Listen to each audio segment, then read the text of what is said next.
Hello and welcome to Heaven's Metal. Today we've got a treat for you. We've got Michael Sweet from Stryper. I am so excited. I actually requested this one with Doug Van Pelt to see if I could get this interview because I have been a fan for so long. I got to talk to Michael just a little bit in the green room beforehand and just super over the moon about the new album coming.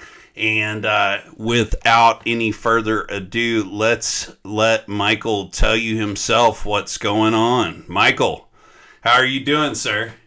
What's going on, buddy? How are you? I'm great. I am super excited.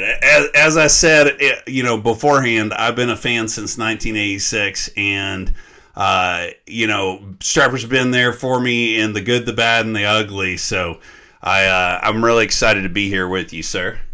That's amazing, man. And then I said that you're old too, and then you said that you became a fan when you were 9, so you're actually not old. Not that old. I'm only 45, so be 46 this weekend. So I always judge old in terms of age by the 55 mark, but you know what? It's all in our heads and our hearts. it is. So we're always going to be young, right? Absolutely, absolutely. And so we've got a new album coming out, Rise to the Call with Stryper.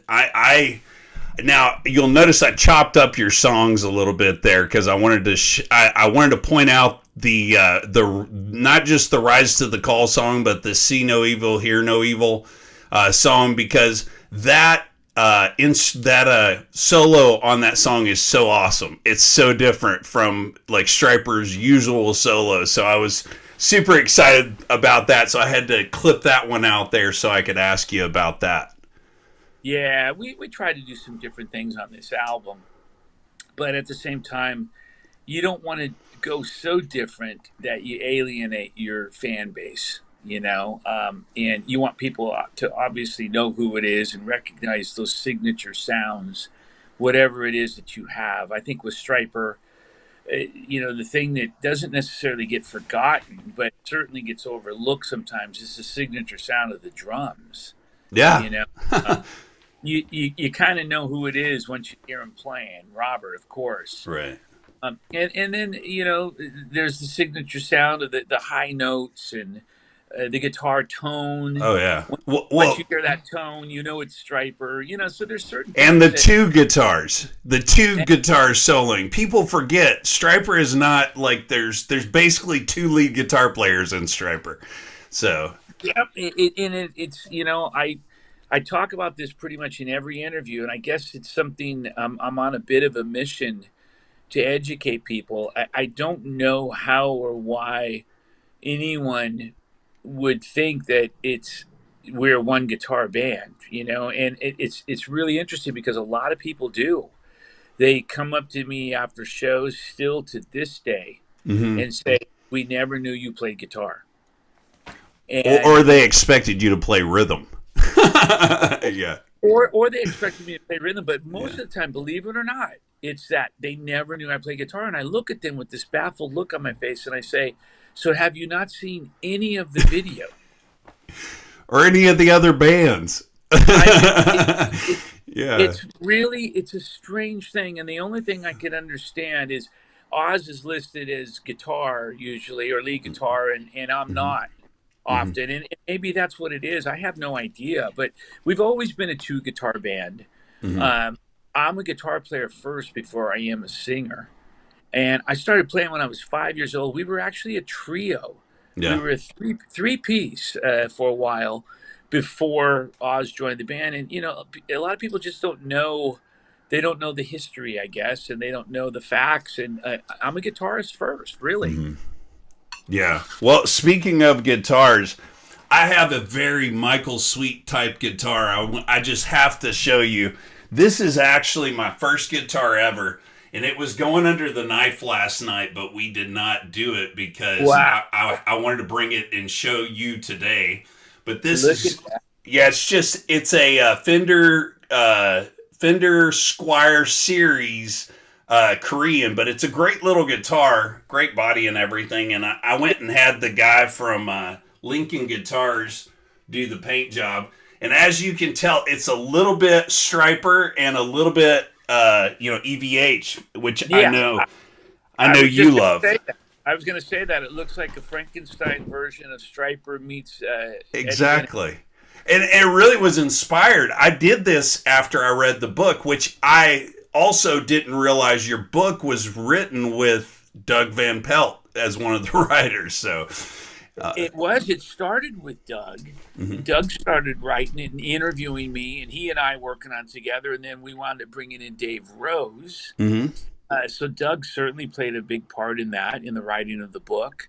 And Doug and I go way back. We've known each other for years, and he came and stayed with us at the campground and stayed in our RV, and it was really cool, man. We've been friends for a long time. He's a sweetheart. He's one of the coolest guys in Christian rock. And people that get to know him realize how big of a treasure trove he is. He is essentially, to me, he's like the Eddie Trunk of Christian rock. I mean, he knows everything.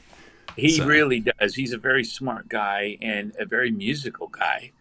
Everybody knows Doug sings as well, and I mean, he's done a lot of stuff. He's been around for a long time, and Doug's an old guy too. So I put him in that old category. Y'all aren't old. Come on now. Still kicking it and coming out with relevant music. Here you are, 37 years later, still coming out with relevant music. Come on. It's amazing.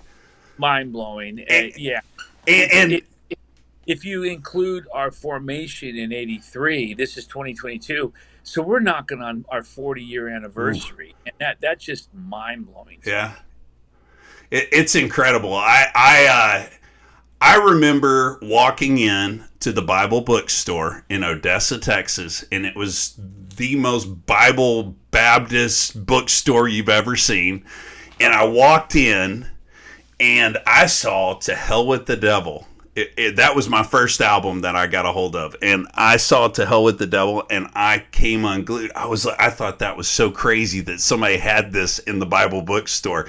I ran up to my mother, and I grabbed that, and I grabbed DC Talk, and both have really influenced my life. But more Stryper because I'm more into rock and roll and stuff. But that DC Talk got me into hip hop. So Yeah. DC Talks is one of my favorite Christian bands, and the reason why I spoke of this in an interview yesterday is because they've always been about quality. oh yeah, There's a select few bands that have been about quality and trying to raise the bar in Christian music, and POD's one of them. I think oh yeah. Stryper's one of them. DC Talk is another. And those are the bands that I really especially admire, because I feel like we're all trying to do something extra special, and I've always enjoyed and been very impressed, and I respect DC Talk without Yeah, question. absolutely, absolutely. Well, and with that said, of course, we want to talk a little bit about the album. Y'all certainly, that's one of the things that I've really respected about Stryper. Number one, you've evolved, right?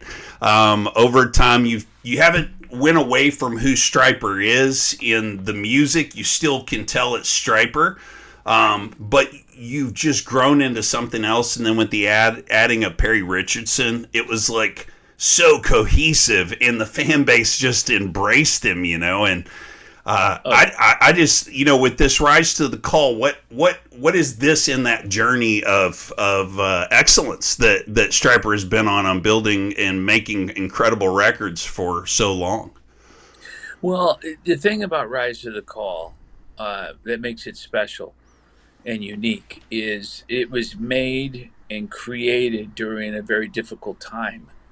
Obviously everybody knows about the situation with Oz and him coming through that and out of that, and he's doing fantastic.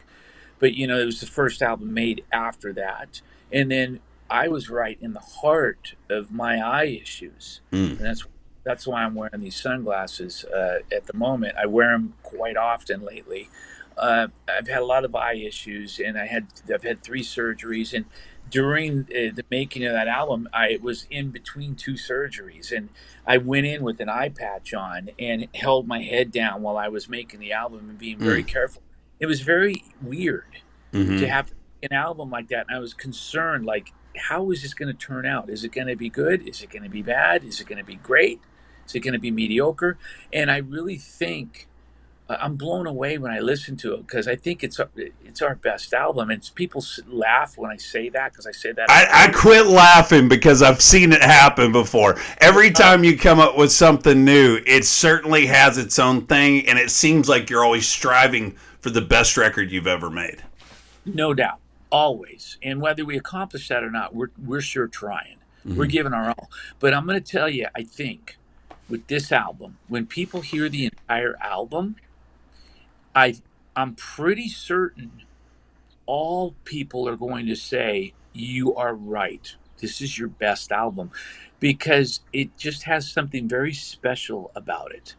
And you'll hear what I mean when you hear the entire album.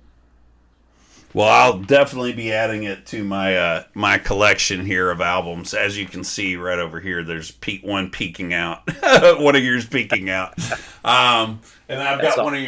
one of your personal albums over here too. I've of course got a ton of your work, but you know, I think the last couple of years too have really kind of solidified you and Stryper as kind of godfathers in the metal industry. You know, so many of these guys that you're playing with now with Iconic and the other groups. So what is it, Sunbomb? You know, it's just incredible to me. And I wanted to ask you, with, you know, did this start happening more after Boston, or was it before Boston that it started kind of happening? But I mean, I know you did a stint with Boston, which was just incredible, by the way. I think you really did Brad very proud with your Oh, thank you, performance. buddy. Thank you, man. I really enjoyed that. And Boston's one of my all-time favorite bands. A huge influence on me, believe it or not. That first Boston album really changed me and shaped me as a musician. But you know, I think it started pre-Boston. I remember back in the '80s, a lot of people coming to me and wanting to write with me, and I didn't have the time to do it. Uh, I just didn't have the time to do it. And, you know, I look back on those times and I think, gosh, I should have, would have, could have, should have written with these people. And I'm talking about some big names and some big hit makers. Mm-hmm. And, you know, so it started back then. People wanting, I had a few people ask me to join their band. Robert had a few people ask him to join their band. So it was really going on way back in the '80s, and but we were always focused on Stryper, as we should be. Mm-hmm. And then now, though, you fast forward to the past 10 years, 12 years. You know, I view it as in the '80s, I passed on a lot of stuff, but now I don't pass on as much because I feel like when Stryper has downtime, why wouldn't I work with George Lynch or Yeah. Tracy or some of these guys? I mean, if I have the time and I feel led to do it and I'm passionate about it, I'm gonna take that opportunity and do it for sure. I love seeing you get that love too. I have to tell you, Michael, when the Ted Cruz thing came out and they said they were making jokes about your '80s picture and comparing you to Ted Cruz, I took great offense to that as a fan. I was Well, like, hey, look, Michael's one of the best looking guys in rock and roll from the '80s that's still doing it, man. Don't put him in that category. But it was exposure nonetheless. But it was kind of weird. It was it was exposure weird. to some guy who created that meme, and you know, I saw it and laughed at first, and then I kind of fell went along with it and started posting it myself. But yeah, Yeah. I don't look anything like Ted Cruz. No, not at all. Not at all. And you've always taken a lot of pride in like taking care of the way you look, the way you present yourself. And so, you know, I mean, and Stryper in general has been really good at that. I see Stryper in the way that y'all have, you know, come out with music and listen to your fans and being like almost well, I gotta say, probably the smartest band in this genre in Christian rock, you know. And I know you don't consider it necessarily a Christian band, it's Christians in a band, but it's Well, yeah. It's one of those things people get. Thank you, man. You're complimentary, and your words are so kind. Thank you so much, man. We do work really hard. We try to work smart. We try to be smart in everything that we do. Make wise choice, smart decisions. But I'll tell you, the whole Christian thing. It's really weird because when I say we're not a Christian band, people get mad. Right. They they get angry, Right. and they don't understand what I'm saying. They're not taking a moment to really uh, dissect that and understand what I mean. And what I mean by that is we are Christians through and through. Die hard. We would die for our faith. Hmm. We're as bold as it gets for our faith. But I don't like the term Christian rock. I never have. Hmm. And that's my right. I used to despise that term when I was 14 years old. Well, and you have to understand too, though. Like, I mean, for me, I always saw y'all as the people that walked into the presence of like everything worldly and just kicked its teeth in the 80s. You know, it was so monumental what God opened up for you. And reading your book and stuff, and knowing a little bit about your story. It's funny. I grew up in the Assemblies of God, which is where Jimmy Swaggart's from, and I know you were led to the Lord, you and your family, by Jimmy Swaggart's ministry, only to years later be boycotted by the ministry. And I know that it's been a struggle at times, and so I understand, like, not necessarily even wanting to be put in that box, right? And I think it also makes it where a lot of these guys want to play with you guys, and be in bands with you guys. I just saw the new band that Perry and your brother are in, and I was so excited with the guy from Idol back in the day. Absolutely. It's going to be awesome. Riot, guitar player. Clean Riot, Break, they're great band, and we're all staying active. We're all doing what we love to do, and we have these opportunities, and we're going to take them while we're still alive and able to do them.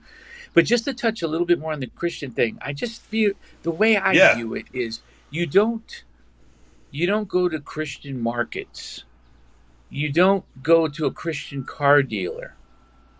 You don't call a Christian plumber. Right. You don't go to a Christian clothing outlet to buy your jeans. Why do you go to a Christian record store to buy your Christian records? It makes no sense to me. It's like rock is rock. Right. If you're gonna label it and break it down and label it that way, Christian rock, then you have to add about 100 other labels. And you got to call bands like Slayer, you got to put them in the satanic category. Yeah. It just doesn't make any sense to me. I think it's a silly term. Yeah. But it doesn't take away from my faith and my devout, firm belief in Christ. And I don't deny Christ by saying that. Right.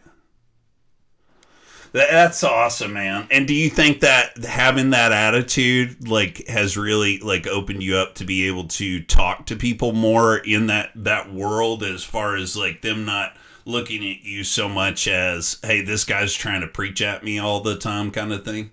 I think so. I do. I mean, not that your music doesn't preach. It preaches very loudly. It does. So. But I personally don't. I'm one of those guys where, when I work with George or Tracy, it's all about music. If the opportunity presents itself and they want to talk about God, I do. Right. And I will. But I'm not one of those guys that goes out, door to door, beating people over the heads with the Bible. I'm not that guy. Right. I'm all about, being a little more reserved in that sense, and let the music do the talking. And that's more so what I'm about. But like I said, if opportunity arises, George has reached out to me, and sent me text messages about Christianity, and we've gotten in conversations Oh, that's about it. great. Oh yeah, Probably yeah. one of the only guys you'll talk to about it too, Well, that from this world, I would imagine. it's interesting because George seemed to have a chip on his shoulder with Christianity, and Uh-huh. and I totally understand it because I asked him what happened, and he explained to me how he used to be a Christian, Okay. and he went door to door. This is coming from George.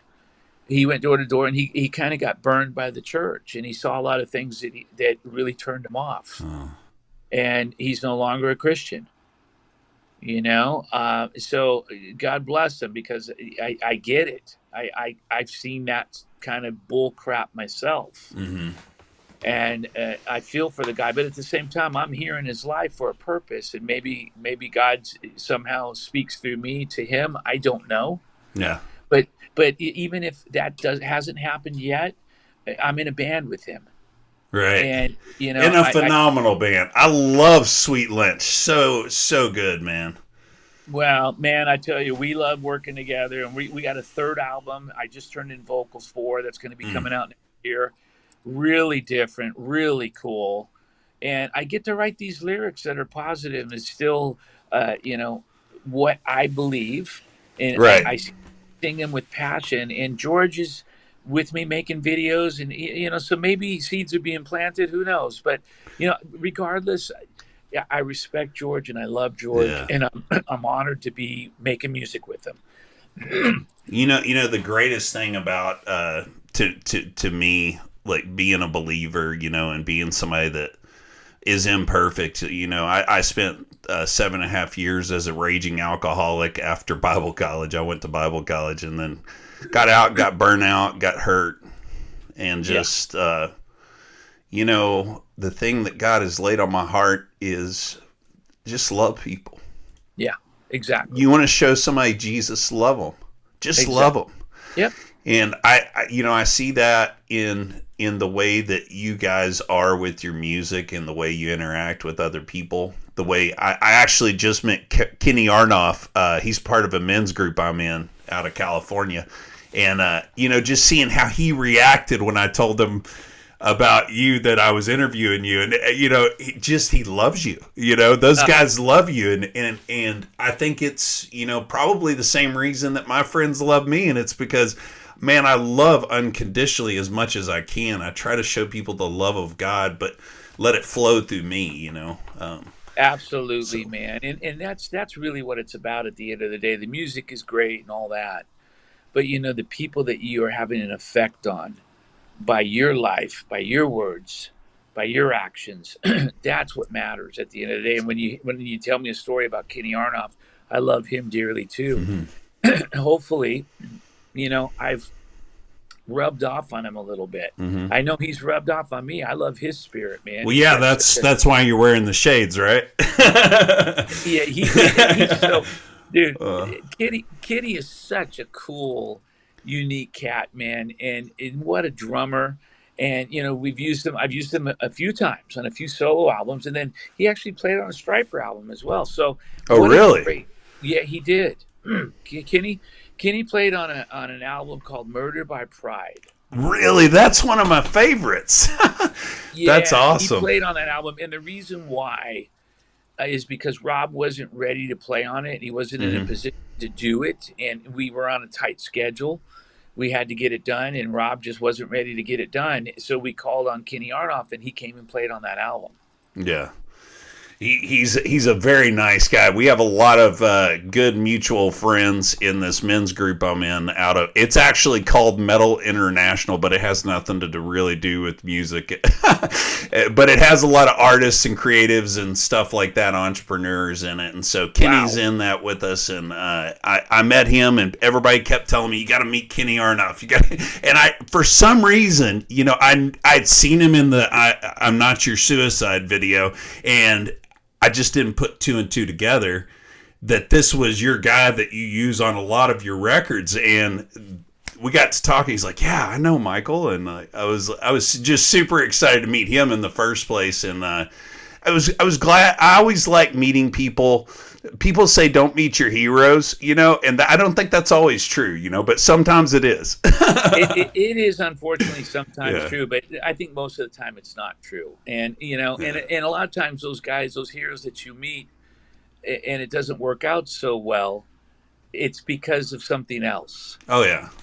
Maybe they're having a bad day, or they've had a little too much to drink, or you know what I mean. And Yeah. it, but it's still that first impression leaves its mark. But man, Kenny's a brother. I love that guy, and he's played on 3 records with me, 2 solo, 1 Stryper. I hope we work together again in the Yeah. future. But man, I'm a closet drummer. I love drummers. Really? Kenny's one of my favorites. Obviously, Yeah. Brian Tishy's another favorite, Yeah. and then Will Hunt. Will Hunt's another Okay. favorite of mine. And Will's played on a couple solo albums as well, and he plays in Evanescence and Black Label, and I'm drawn to drummers. I really am. Yeah. And obviously, my brother, I play with one of the best drummers in the world. So there you go.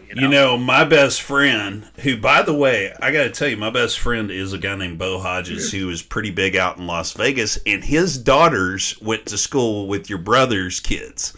Oh wow! And so, yeah, we have a lot of those kind of connections over time. But he got in that world, got all caught up in drugs and alcohol, and then over the last 3 years, we've really been kind of working towards sobriety, and he got sober, but lost my train of thought there for a second. That's okay, man. Sorry, okay. But anyhow, Bo, I've seen him go through and meet people, and he's come back and told me, like, one of the coolest people I ever met was Billy Gibbons, right? Oh yeah. And Billy Gibbons, one of the best stories was they were in an elevator after a show. And he looks over at Billy Gibbons and he goes, Billy Gibbons says, they offered me $1 million to shave my beard. And he goes, did you do it? It's after a show. They're sweaty, tired. He goes, did you do it? And he looks over at him and he goes, what do you think, idiot? He said it in a little not so nice words, but yeah. No, but yeah. But, I've seen him, meet people that he thought were going to be great, and then they were just absolute jerks. Billy Gibbons obviously wasn't one of those guys, but when he told me that, that was one of the things he said. He goes, Jeremy, he said, they may have just been having a bad day. Well, that's the thing. I mean, and you got to understand that these people that we put so high on these high pedestals and expect perfection out of, they're regular human beings. Right. With struggles just like you and me, and they have good days and bad days, and maybe sometimes we catch them on a bad day. And right. I know people have caught me on a bad day. Right. And I hope I wasn't terribly rude. I try hard not to be ever. But I've had people say, "Oh yeah, he was rude to me," and I'm just thinking, "Gosh, I hope that wasn't me. It must have been Ted Cruz because blame it on Ted. I don't know how I could have been rude because I really try hard never to be rude." Yeah. Well, let me ask you something, and then we'll close up here in just one sec. But now we just recently lost one of the greats in heavy metal in my book, in Michael Bloodgood. So I know he was a friend of you guys, and y'all have done many shows together, I'm sure. But anything that you'd like to maybe say about that, and that man and how he affected your life? Absolutely, man. I mean, I'll be honest. I wasn't in touch with Michael as much as I could have been over the years, but our history is so deep. We go back, 1985, when we performed for the first time in the Northwest area, Mm-hmm.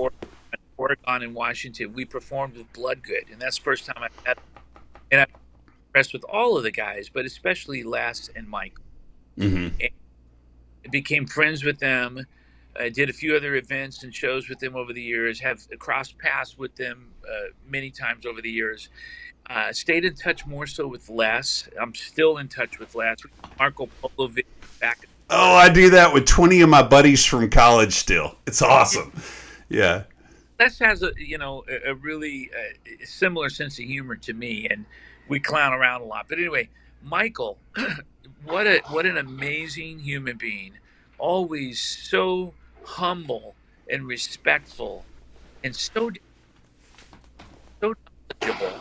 And it was just always amazing every time I did see Michael to have a brief conversation with him, and just his spirit would pass on to you and spread and just make you. Well, he had a pastor's heart, from what I understand. Like, he was a pastor as well.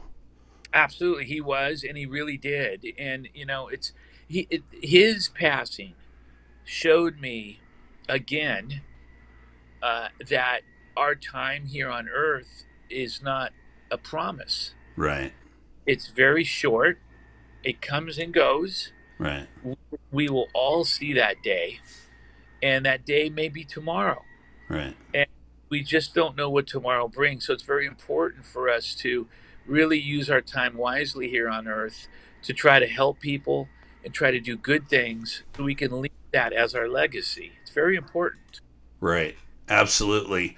I agree. And I think people really should, if they have never heard of Bloodgood and maybe they're new to Stryper, it's certainly one of those groups that I think is pretty important to go back on historically and learn about. They were really, to me, a different kind of metal than y'all in a lot of ways, But I mean, just like with this "See No Evil, Hear No Evil," to me, it's got that almost trying to think, Iron Maiden kind of feel to a degree with It's a little Sabbathy feel to Sabbath. it too. That's it. Yeah. Yeah, it's got a little the Black Sabbath, Heaven and Hell, the dun dun dun dun dun dun, dun, kind of thing. Yeah. But you know what? It's interesting because these are the bands that influenced us growing up. Yeah. Black Sabbath, Iron Maiden, Judas Priest, Van Halen, Ozzy Osbourne. These are all the bands that we listened to before we became Stryper, and they shaped us as musicians and as writers and performers. So it's an integral part of who we are. Absolutely. Now, before we go, I wanted to give you a chance. Looks like we've got a couple of dates coming up here in August. The Monsters on the Mountain in Gatlinburg, Tennessee. Yep. Token, September 8th, the Token Lounge in Westland, Michigan. September 9th, the Vault in Saginaw, Michigan. September 10th, the Kings of Clubs in Columbus, Ohio. And then just keeps going. You've got like 20 on this list. And I will see you at the Hot Spot on September the 27th here in Austin, Cedar Park area. So super excited about that. Yeah, we always look forward to, not that we don't enjoy, it's about to get noisy here. There's a truck okay. pass. My apologies. You're fine. Pass by and it'll get a little quieter now. There we go. We always enjoy coming through Texas. Yeah. Texas holds a very special place in our hearts, and I'll tell you why, because that's where we did our first tour. Right. Back in 1984, we got in a van, pulling a trailer down by the river, that whole thing. Yeah. And we headed to Texas, and we performed. We did a little mini tour, our first tour. I would have loved to have been in that audience. Oh, wow. Amazing, man. We played, Corpus Christi, Austin, Dallas, Houston. We hit like 5-6 cities, and I'll never forget it. And it was phenomenal. And the crowds that we had, the fans were so passionate, so supportive, and they still are to this day. So it's almost like our secondary home here in America. And we really, really love Texas. Oh, yeah. You got a lot of mega fans here, too, like Kenneth Terrell, which is a friend of mine, too. I love that guy. Incredible. Yeah. Incredible place. So we look forward to coming back. We always do. And we love you. I think the thing about Texas is we love our rock and roll, man. Probably as much as we love our country, which is another thing. Real quick before we jump off, I gotta ask you, because I started off the day with Waylon Jennings. You like country? What is some of your favorite country music? I love country. I grew up on country music. Waylon Jennings is one of the artists that I grew up on. Conway Twitty, Loretta Lynn, Uh, uh, even Glenn Campbell, Buck Owens. oh yeah, Uh, and people don't know, but that is the grandfather of Dwight Yoakam, isn't it? yep, Ray Price, old school, Patsy Cline, going back a little further. I grew up on, old school classic country. And Love it. even going further back, Hank Williams Sr. And the thing is I can't, because I grew up on real country, I can't stomach new country. Yeah, I don't like it that much either. In fact, I have gotten in trouble with my wife several times for posting posts about Luke Bryan because I think he is the Gomer Pyle of country music. I mean, I'm sure he can sing and all that, but there's so many of these guys that just, to me, they're ruining something that's great. And there are some that I think still hold true to it. Now, one of the things you may have heard, I don't know if you've ever heard of the artists like Yellow Wolf or Jelly Roll, but there's actually there's a kid, I say he's a kid, he's in his 40s, 50s. His name's Struggle Jennings, which is actually Waylon Jennings' grandson. That's a rapper, but he pays homage to his grandfather, and so he uses that style of country a lot of times, and he'll throw rap in there, which is really kind of different. I don't know if I'd call it country, but it's certainly kind of interesting. So It's interesting. I mean, I'm just, everybody has their own opinion. My opinion is, there's specific genre and style. right. It's okay to kind of modernize that a little bit, but when you start incorporating, like, there's so many country songs. Like if you turn the vocal off, Uh-huh. it's just a pop song. Right, Or you're 100% right. Or pull the slide out, or pull just one thing, and I don't like it. yeah, Yeah, or it's a hip hop song, and I'm just right. thinking, to me, that's where you got to draw the line somewhere, and it's like real true country has a very unique style and flavor. And when people like Loretta Lynn are saying what I'm saying, Mm-hmm. you know, it's true. Oh yeah, yeah, She just did an interview where she said the very same thing I'm saying. right. She feels like it's a lost art and it's dying. And you know what? She's right. Now your family's from Oklahoma, correct? My family's on my mom's side's On your from mom's. Oklahoma. My parents were country singers and songwriters. My dad co-wrote a #1 country song called "I Don't Want to Have to Marry You" Yeah. by Jim Ed Brown and Helen Cornelius. I used to play on his country set when I was a kid. So Oh, that's awesome. I do. Some people would say, "Why does your opinion matter? You don't have a say in this. You're a metal guy." Really, not true. No. I grew up in country, and I kind of do have the right to say a little something about it. Well, can I ask you, does John 5, when he plays like country guitar, just make you drool or what? I love that guy's country guitar playing. It's incredible. Yeah, John 5, I think, is as great of a guitar player as he is in rock. Uh-huh. I think his country picking, chicken picking stuff is even better. That Sugarfoot Rag that he put out is just wicked, Great. man. Got the TV screen on his head playing that crazy metal, and then goes for the bends above the nut.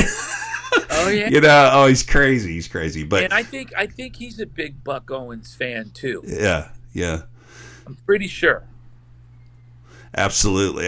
Well, Michael, thank you so much. This, honestly, I have to tell you, I recently was asked if I could meet anyone in this world, who would it be? And I said Michael Sweet. And this is before I had a chance to actually knowing that I would. Now, Doug has known I wanted to meet you guys and interview you. But in fact, I was supposed to interview you all 2 years ago, and I had a business thing that came up, and I couldn't do it. So, Wow, but well, buddy, that makes me feel special. Out of all the guys that you'd want to meet, you want to meet me, and I tell you, I'm nothing special. I'm just a regular guy. Well, I But appreciate what you've done for us. well, We love and appreciate you as an artist and a believer, somebody that's given us a lot of wisdom in how to live life. We've seen a lot of good things out of you and how you deal with life, too. So, well, I try, man. I really do. I fail miserably many times daily, but I try to be a light. I try to be an example, and I try to give people hope. And that's what I'm all about on social media, through the music, and how I live my life, and who I represent. That's really what it's all about. excellent. Excellent. Well, Michael, thank you so much for coming on, and we appreciate it. I am going to hopefully get a chance to see you here soon in Cedar Park, and we look forward to talking to you again soon, okay? Absolutely, brother. You have a great day. Thanks for taking the time. And I can't wait for you to hear the whole album. I think you're Oh, going to I'm have fun. excited. It's the best album yet. That's right. Rise to the Fall. We are going to hear some great things from Stryper this year, and we're going to go out and rock out with them in concert. So, guys, let's get ready to rock.